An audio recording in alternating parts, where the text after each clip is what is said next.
Number 19. This is Brady One More Time. A look back on all things 90s and 2000s. The movies. And Bruce Wayne, why are you dressed up like Batman? Because he is Batman, you moron. The music.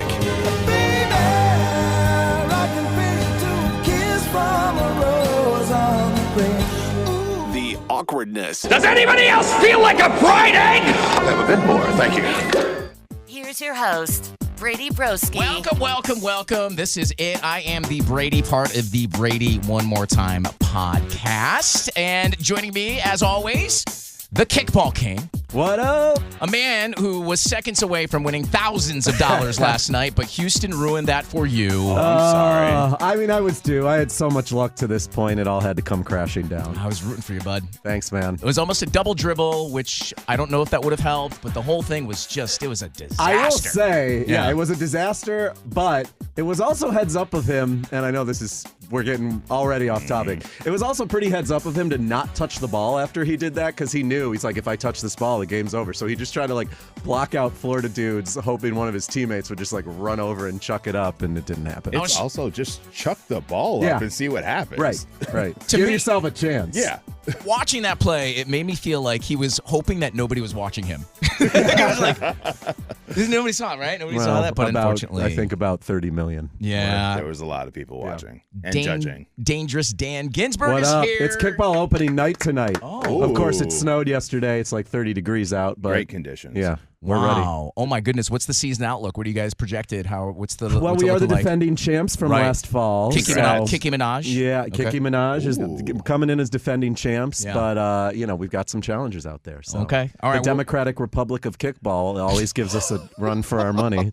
Why do I feel like that's not a joke? That's a great name. Well, we will be rooting for you all kickball season. Keep us posted on what's going on. Yeah, you can watch it live on ESPN. I love watching on the Ocho. Yep. Yes, always a good time. Yep. And with us today, very special guest. We had to bring this man in because he is one of the hosts of the Morning Mosh Pit, which you can hear weekday mornings on Rock 95.5. Oh, thank you. And he's kind of like the building here, the cluster here in Chicago, iHeartRadio Chicago, like the superhero connoisseur, would you say? Yes. Is that a good title? Nerd is also acceptable. The nerd, the one and only Marris. Yay, Marris, Mighty Marris is here. I believe our first ever in-person, in-studio guest. Oh, my goodness. You would be number one. This is an honor. You always remember your first time. Take it. Be gentle with us, please. I absolutely will try. We got a fun topic, and the reason we had to bring you in here is because I was talking to Dan a couple weeks ago after the sad and untimely passing of Val Kilmer. Yes. I say, you know what? Why don't we mix it up? Why don't we do a Batman episode? Yeah. And I was like, ding. Marris knows all things superheroes. Yes. This is your specialty. I'm good. The problem is knowing too much about a lot of different superheroes, but Batman's just a staple in all of our lives. So right off the draw, is Batman Marris's favorite superhero? He's not. Interesting. He's not, and he's not even my favorite in the DC verse at all. Okay. If I had to pick a superhero out of DC, I'd probably lean on Jon Stewart, Green Lantern. Green Lantern? Yeah.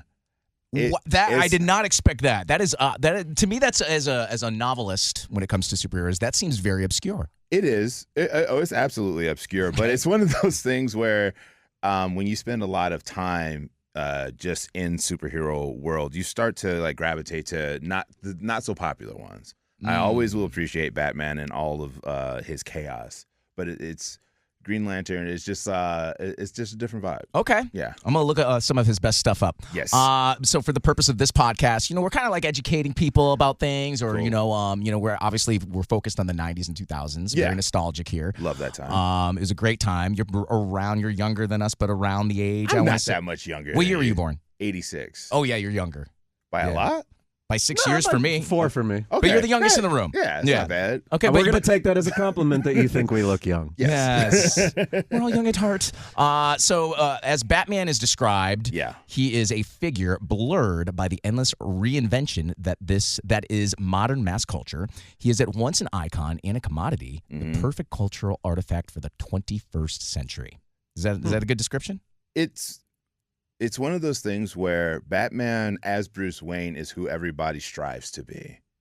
Like, he is that Iron Man on the side of DC where he's the playboy. He's out having fun. He's got an endless amount of money to do whatever he wants with. And then there's this alter ego where he can really let loose on his own end. And that's where the vigilante side comes in. He's dark. He's got a dark past. Yeah. So we see that when he turns into Batman, right? And it humanizes him to an extent. Yeah. Like, a lot of superheroes within their origin, they have something, or even with villains, they have the villain origin story that just pushes them in this direction. And he could have gone either direction as far as being a bad guy or a good guy in this moment, but he chose to have a code of honor as he's being a vigilante in this situation. Yeah. Very cool. So for this podcast, like I said, we're talking specific decades here. But for me, my first kind of memory and thoughts of Batman was Michael Keaton. That's how I discovered Batman. Late 80s. There was 2 movies. Yeah. One in 89, one in 92. Michael Keaton was my Batman growing up. Was that the same for you, That Dan? was, the second one more than the first. 92? Yeah, Batman Returns in 92. Yeah. That's my first real Batman. It's like I remember the movies, but it's like Val Kilmer was my guy. That was 95. Yeah. Batman Forever. Batman Forever. Yep. Yeah. That was the one I really gravitated to, but I think we all have fond memories of Catwoman. Michelle Pfeiffer. The best. That was superhero vixen. Is that a good way to describe her? Yeah. Yeah. The cat suit. Oh, the cat suit. It turned us from boys to men real quick. It was just, you start looking at superhero movies very differently. And it's just like, I didn't know Michelle Pfeiffer looked that damn good. Yeah. And you're a kid. Yeah. And it was right in front of you. It wasn't scrambled like most of the stuff I tried to watch late at night. If you know, you know. Yeah. That's why you wait for the free weekends. That's right. We may need to do an episode of how we watched that stuff back then versus now. Oh, porn in the 90s. Great topic. I could talk for We hours. had a whole side conversation in between breaks on the morning mosh pit this morning. Yeah. We're like, can we talk about this on air? But yeah. Ask for forgiveness later. This is where we do the conversations that you have between the segments on air. Yeah. All right. So Batman, your Batman was the Val Kilmer. That's kind of where you began your journey. I was really focused on Batman as Val Kilmer because I just remember Two-Face and the Riddler just being a great duo, and not even like a full duo, but 2 different forces to take on in that movie. Although when it really comes down to Batman, the animated series really knocked it home for me. I want to get to that. Okay. I want to get to that. Did I jump? No, we're good. Okay. But back to the 95 Batman. Yes. I mean, star-studded. Tommy Lee Jones. Yep. Jim Carrey. Yeah. Who was kind of born to be the Riddler. Or Joker. I guess more Riddler, actually. He did such a great job as the Riddler, and they didn't touch the Joker in those 90s movies. You're right, because Jack Nicholson would have been the last Joker until the 2000s, right? And it was one of those things where Jack played it so well. I don't think they wanted to like interrupt how he played the Joker because it was just like, oh, this is iconic.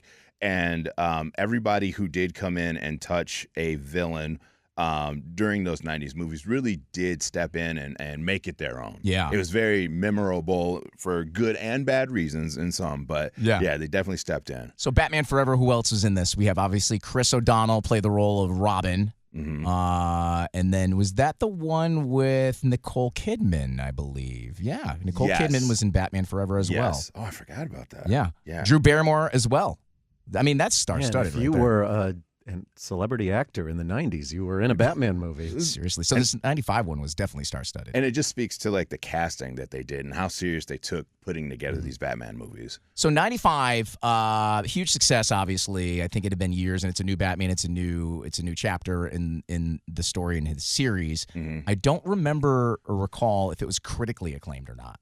I want to say the ones with Keaton were more so. Yeah. Because these ones, they weren't more cartoony, but it felt like they were more colorful. I'd have to look up the timeline of when that animated series started, because I think that definitely drove them switching to the 95 movie and going, we should really be getting some toys out here. It was 92 to 95 was the animated series. Okay, so yeah, like right as that's wrapping up, they're like, okay, this was good on Fox. We've got something here as far as like the toy side of things. So like, how do we take the darkness of Batman and still make it a little bit more kid-friendly, keep the adults entertained? You bring in Jim Carrey. Like, yes. Yeah.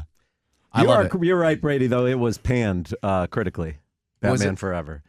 has a 40 on Rotten Tomatoes. Oh, my God. A 33 for the audience score. Well, it's a good thing as kids we did not care about Rotten Tomatoes didn't exist, so. No, but you're right. Back to the animated series, though. This is starting to be big. Kids are watching this in droves, and you got the toys to go along with it. Yeah. And like the animated series, like going back and just looking, hearing, and seeing everything that they did for the animated series, it's just like, whoa. Like as a kid, you're just taking it in because it's like, oh, Batman. But then you've got the duo of, Mark Hamill and as the voice. You're talking as the voice of the Joker. No way, Mark Hamill. Yes, today years old. Really? Yeah. Hold on, Batman. And I've probably seen it a million times too, because I know that was in heavy rotation. My brother was obsessed with the Batman cartoon series. So it was Mark Hamill and Kevin Conroy, and that is when I hear Batman. That's who I hear specifically from the animated series, and it's just the series allowed them to go in a lot of different areas and not just stay. Oh, we need to focus on the Joker. Oh, we need to focus on the Riddler. Like they hit all of the Batman enemies, and it was one of the first times they were like, okay, let's get into a dark, gritty cartoon, but still position it towards kids, and they're gonna get it. Like we don't need to shy away and keep the kids safe from Batman at this point, and then it worked really well. It was great. And speaking of things it did for kids at that time, speaking as a dorky kid in those days, I believe it also spawned the first Batman video game based on the animated series on the Game Boy. Yeah. The original Game Boy. Oh, forget about that Game green Boy screen. first before anything, huh? I believe so. Wow. I remember a Batman for some reason. I could be completely wrong on Sega. Yeah, does that sound right? That definitely feels like it was like the right timeline. Anyway, I definitely forget about a lot of Game Boy games in general because it's either you had them or you didn't, and if you didn't play it, you just never thought about it. Right. But I remember going back to Sega specifically. But I mean, it was just a great time because it was all the arcade side-scrolling games, and it wasn't overly too difficult, so you could play it and play with friends and get through the game in a day. Versus, you're paying for 20 hours for video games now. You had to get through it in a day because it didn't save, I don't think, in those days. So if you shut it off, you were starting from level 1. Oh, yeah. Or the batteries run out. And it's just like, that was the worst. Batteries still run out here, by the way, so nothing's changed. So back to the 95 real quick. So we got the cartoon, then the 95. Talk about the music, right? The soundtrack was phenomenal, Dan. I mean, a couple of huge soundtracks. You had Batman Forever had U2. Hold Me, Thrill Me, Kiss Me, Kill Me. It had the song that we all drunkenly sang in the middle of the dance floor at your wedding, Seal, Kiss from a Rose. Great song to sing when you're drunk. Yep. It's iconic or so sober, many different really. levels. Or on a boat in the middle of Lake Michigan. There's really no bad It's our place to sing go-to. Kiss It's from a really our Rose. go-to. Yeah, whenever a couple of White Claws have been consumed. Okay, so and then 97, you had the Batman and Robin soundtrack, had Smashing Pumpkins. Oh. Had don't remember that. R. Kelly before we knew who R. Kelly really was. What was his Gotham City? Gotham City. Yep. Had Jewel Foolish Games that originally on her album. Yeah. Redone, and I think I'm almost certain that was the radio version, was the Batman Went to number 1. soundtrack version. Yeah. Went to number 1. But flashback even further, the previous decade, Prince put out a whole entire album. Yep. Right. The whole soundtrack by Prince in 89. It's crazy how much music came from Batman. Yeah. So the 97, Dan, you mentioned. This is now, we have out of nowhere, George Clooney decided he wanted to be Batman. This is iconic bat nipples. Yes. And it's one of those things where you look at George Clooney and you wouldn't say this is going to go bad. But why do you say that? Because of how popular he was? Yeah, or? George was he was on ER at the time. He was very popular. You already had a solid Robin that already worked, so you're just kind of thinking, what could go wrong here? Yeah. And still, I know it has gotten a lot of grief, but I didn't hate it. Because you're such a fan, you can't hate on any of them, even though you might not love them as much as the other ones, but you find something you like. Did you like Arnold? Did you like Arnold as Dr. Freeze? I think it was Poison Ivy that sold it for me at that time in my life. I'm sensing a pattern here, Marris. Okay, so Batman Forever had a 40 on Rotten Tomatoes. You want to take a guess what Batman and Robin got on Rotten Tomatoes? Was it like 26? Lower. Ooh. I honestly don't know if I've seen a Rotten Tomatoes score this low. It got a 12. No From way. the critics, a 16 from the audience. That's so bad. That's pretty terrible. That is rough. I'm going to have to watch it and see how bad it really was. Yeah, there's a rewatch that needs to happen because, like, again, like I have fond memories of just being like, yeah, Batman. And it was just like, okay. It doesn't say it might not stand the test of time if you go back, but at the same time, it might bring you back memories. I just don't think we gave a crap about like what was critically well written and acted in those days. And like we were entertained. So those scores still hold to today. Like a lot of comic book movies in general don't get critically acclaimed, but like as fans, we still flock to them and go, I like it because I like this superhero or whomever is being featured. It's nostalgic too. Yeah. Yeah, you go for what you love. We're gonna dabble now into the next decade because Batman the franchise takes a complete left turn. Mm-hmm. Christopher Nolan gets his hands on it, and all of a sudden we go from dark to darkest. And I think as far as Batman goes, this is exactly where they needed to go. Because after 97, it was just like, we've got to pivot. We got to make this feel a lot more real. Because I think that was the biggest complaint, that it was hokey. It was a little too much fun. It was a little too much geared towards kids. And they said, hey, these Batman fans have grown up a little bit. Right. Let's give them a real story. Yeah. And that's what they did. And I remember the opening scene with Christian Bale as Batman, and you're like, oh, this is how this is gonna go. Yeah, like parents dying over here. Yeah. Like this is not your kids. Oh no, cartoon show that you watched 10 years prior. And they showed it, right? They did show it. Okay, so that was taking a big step to set the tone, and it's it just let you know the story was going to go a lot deeper and darker as far as Batman goes. So, Dan, do you have any memories of Christian Bale as Batman? Was he your favorite Batman? Did you not really get into it at that point? I mean, I don't know. I mean, I'm partial to Val Kilmer. Val Kilmer. Yeah. Man, but yeah, I mean, I remember the turn to darker for sure. Like that hit you right away. Right. Yeah. That this is not your '90s Batman that you watched as a kid. Yeah. And then, of course, we get the iconic Joker performance. And we were just talking about this today because obviously Val Kilmer has been kind of top of mind for a lot of people, and Batman keeps surging around in conversation. And it's one of those things where if Heath had have gone a little bit lighter on the Joker performance, will we still have Heath today to continue acting, to be in the third movie as it was, as they had it planned originally?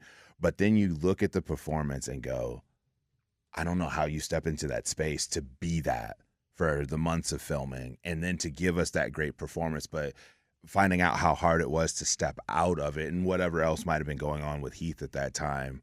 It's just like, it's a fitting nod to a final movie. Yeah. That was probably the best role when it came to superhero movies for a villain, in my opinion, that I've ever seen. Because I always think of like a good villain as if you start sympathizing with the villain at a certain part of the movie, and then it's just like, whoa. I'm not supposed to feel bad for this guy. He's a murderer. It's just why are you making sense right now? Yeah. And it's like, I want to follow you. It's like you get sucked into that energy, and then it's like, okay, and this is why Joker had so many followers, and that's why he was, when they built him up in that lane, it was like, oh, people are following the Joker for this specific reason, and he gave you that. Yeah, it was a lot of psychology, and the one good thing that a good villain does is even though they're wrong, they make you believe that they're right because in their mind they're right. Right. So if you have that some sort of weird kind of villain empathy and you put yourself and you see the world through their eyes, you're like, oh, that makes sense a little bit. Yeah. So, and that's the fun thing about Arkham in general, because we know everybody is absolutely crazy. And the psychology behind getting behind a lot of those villains is, what do they believe to be truly honest in their life? So you look at everybody's motivation for why they are who they are in Arkham, and then you look at Batman, and it's just like, oh, is Batman the villain in this situation because he's going around and beating up the mentally insane people? And that's always been like a big conversation, but that's just how Joker kind of spins things, or how he would spin it to Batman. Like, hey, you're messed up too, buddy. I feel like that had like societal undertones too, of what particularly what was going on around the world and around our country at those times too. Which is what the comics kind of did. Yeah. Right? They always reflected the world. And they still do to an extent. Oh, yes. Please discuss. Dabble in. Let's really peel this nerd layer off. So, I Batman not being my favorite, but sticking with comics in general, when you're paying attention to even the shows, the movies, the cartoons, the comics, they all pepper at what's happening in current day so that it can be relatable. In just shifting, X-Men is one of the best ones because it is an allegory towards the civil rights movement. And people look, if you are not paying attention, you won't see it, but you do often see how the X-Men are being treated versus what would be a non-mutant in that situation. And it continues to, you can continue to step in that vein, and it's still something that's going on today. So that's one of the good reasons why, you look at the comics, you look at the movies, because it was speaking to something and it had a little bit of an undertone, but it's there. So it's opening your eyes in a different way to a lot of situations as they're going on. Wow.